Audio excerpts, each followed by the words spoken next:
Good afternoon, everyone. It is match day here on Saturday. Chelsea are away at the Hawthorns to take on West Bromwich Albion. You may notice some changes in my studio. I have no idea where my Chelsea flag has gone. I used it yesterday. I have searched its normal storage place, and I cannot find my lovely blue and yellow old school flag to put behind me. So I'll be looking for that just before kick-off to try and get the studio back into some sense of familiarity for everyone. So looking at Frank's lineup today, I had 10 out of 11 players spot on. I think that, like many, Christensen would not feature in our anticipated lineups. It's the biggest shock, and equally, Zuma is out of the entire matchday squad. Could be tactical. My initial gut feeling and opinion is that Christensen plays better alongside Silva, because Silva's going to be our centrepiece. We'll be using him and his experience. Maybe they complement each other that little bit better than, say, Zuma and Tomori would do alongside Silva. So that's my initial opinion. Obviously, the game and the test will be over the next 90 minutes and see what actually happens. I wrote Christensen off. Clumsy tackle. Like I said, it was a rugby tackle. It was very clumsy. But like I said, in the Liverpool game where he got that red card for that very clumsy challenge, I thought it'd either be him or Kappa off. Turns out, obviously, Christensen over Kappa, but yeah, it would have been one or the other. We would have been no better off really with that match. So yeah, just a surprise inclusion. You just think you get to know what Frank's doing, and then all of a sudden he just changes it for what seems like no good reason. However, I can only assume working hard in training and working well alongside Silva is probably the reason why he's been included. Everyone else is pretty textbook, I think. Even from the Carabao Cup game, playing Werner alongside another striker is going to be the best way to get the best results out of him. So yeah, it looks like he'll be out onto the left, and then Mount and Havertz picking up the right hand side or centre role as well, and all them three behind Tammy Abraham. So I think we should get off to the score sheet. I would love to see that all of our players, put some pressure on those other clubs with players who've already had a hat trick, and let's try and get that out and going in the Premier League stats as well. Be good to see, just hopefully show some dominance, as I know we could be. So normal lineup. The midfield I thought was right. The two fullbacks, as I suspected, preferred choice of goalkeeper. Christensen being the surprise inclusion, but Frank knows how hard they work during the week to get their spot. So I'm going to sign off now. I'm going to give a little update post-match and start editing the vlog for a quick turnaround. Just got to really question, where is my flag now? If you have any suggestions where my flag is, comment down below. I've normally lived in a suitcase with other sports memorabilia, and I've got it up on the wall for special occasions. I only had it up last night, yesterday afternoon in fact, a little bit over a day ago, and it's gone missing. So it's not in the suitcase, not in its normal home. Where would have Dan put it? Comment down below and try and help me out find this in the search.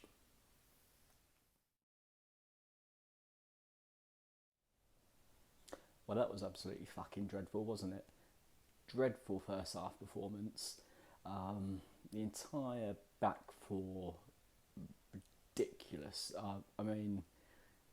Everyone at fault for the goals. I just don't know what to say about it. It was just ridiculous defending for a team that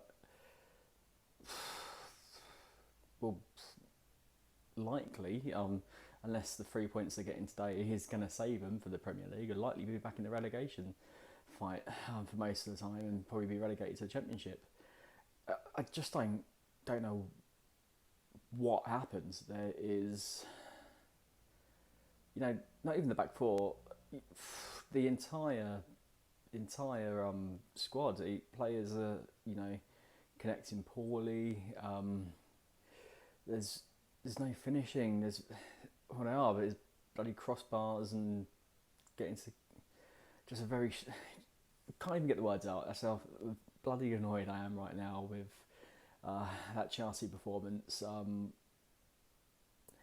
It's just shocking. That is, these fixtures, especially the history we've had at the Hawthorns, where we've won the leagues before, and we've we've got jobs done there.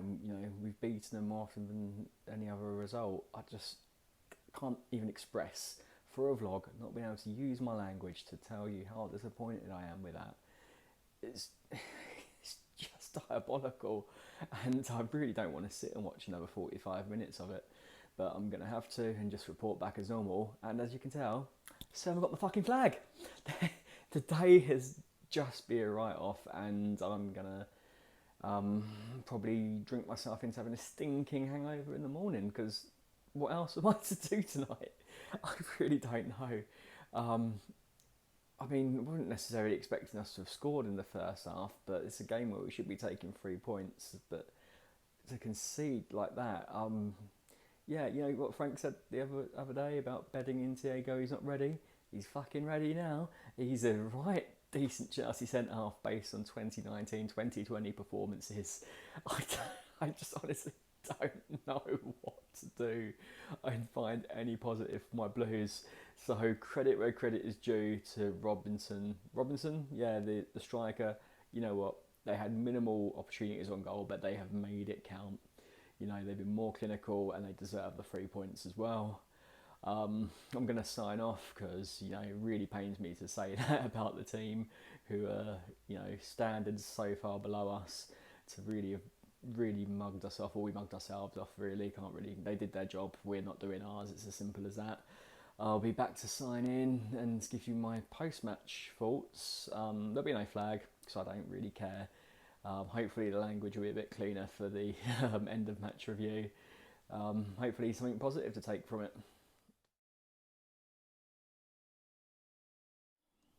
Well done, Blue Opinion. What an emotional game that was. Well, the first half was defendingly diabolical. Good news is we got our 3 goals back, like I predicted. Wasn't predicting them scoring 3 against us though, but mind you, Chelsea ground away at their defence, and yes, our attacking prowess did defeat their defence. We're just completely numpties at the back.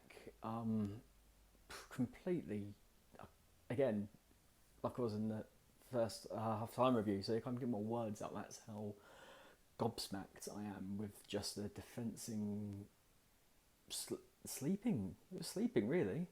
Well done to West Brom. You put up a hard fight with your defence. You really did what I thought you would do there, and you took your chances in attack as well and made us pay. We lost the points there. You gained a great draw there, and then yeah, Chelsea's attack can do it, but doesn't look like we've moved on much from last season. I commented in the very first vlog when we beat Brighton that we turned these silly little games from what we did draw to wins.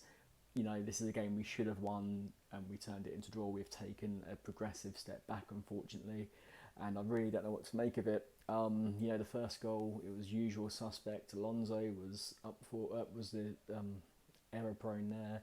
Then I don't know what happened with Silva.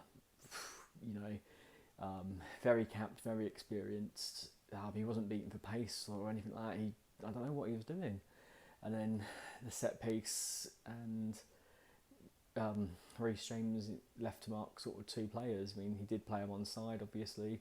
However, I don't know where the defending was going now. I look forward to seeing more analysis. But yeah, Chelsea, you have not moved on as much as I would hope from last season. It was, it was just fucking shocking. There's no other word to put it.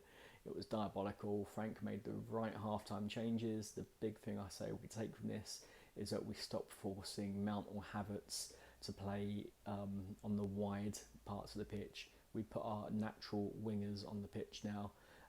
We've got an injury with Ziyech as well, but we can play Hudson-Odoi. I think he's proven now that he needs to start and have another run in the first team. Makeshift ones, You know, Havertz being forced out there. What's the point? You know, he's not getting the result after 3 games, and well, he obviously got the result against the Championship side, but yeah, you're not getting the result out of these big ones that really really matter.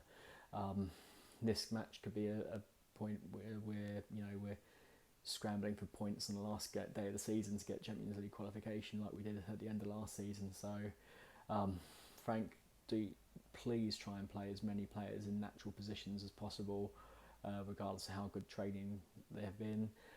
Mason Mount was flawless. You know, he got us back into the game with a goal. He played various positions as well, and really was a good number 8. Solid central midfielder there. Definitely want to see him there more. And hopefully Havertz in a good number 10 position behind a striker. And at the moment, I'm still question marking. I know I shouldn't be question marking who's our starting striker, but you know, all 3 are on the pitch today at one point, and Tammy put his head out in front, and he was our top goal scorer of 18 goals last season. So I think we need to rely on that experience, on that proven ability. No disrespect to the other guys, I'm just really fucking frustrated with that first half of football. It has ruined my evening for me. I'm going to go off. I've got some lovely dinner planned with the missus, and I've got 4 beers in the fridge, and they are getting drunk. I'll see you all on the next vlog ahead of the Tottenham game on Tuesday, guys. Take care, have a good one. Bye.